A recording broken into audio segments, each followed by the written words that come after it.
আপনার সন্তানকে বলতে হবে, বাবা আশপাশে মানুষের গাড়ি বাড়ি তাদের সম্পদ এগুলোর চমক তোমাকে যেন বিভ্রান্ত না করে। তোমার বাবা হিসাবে আমি অসৎ উপার্জন করি নাই, তুমি অসৎ উপার্জন করবে না।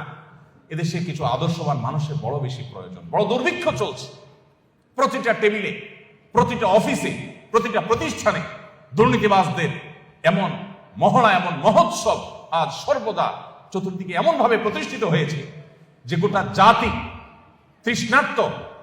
তৃষ্ণার্ত মরুভূমি যেরকম পানির জন্য হাহাকার করে, কিছু সৎ নাগরিকের জন্য গোটা জাতি আজ হাহাকার করছে।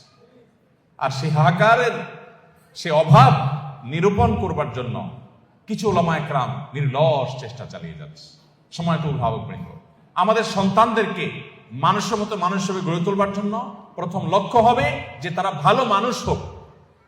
আপনার সন্তান পরীক্ষার হলে যাচ্ছে, কয়জন বাবা মা আছেন যে এই কথা বলতে পারেন যে আমার সন্তানকে বলেছি যে বাবা পরীক্ষার হলে গিয়ে কোনো নকল করবে না, অবৈধ উপায়ে তুমি কোনো কিছু আনসার করার চেষ্টা করবে না, খাতায় কিছু লেখার চেষ্টা করবে না, কারোর কাছ থেকে দেখে দেখে লেখার চেষ্টা করবে না, তুমি যা জানো তা লিখবে, তুমি ফলাফল যাই পাও আমরা অ্যাপ্রিসিয়েট করব। কোথায় সে বাবা মা?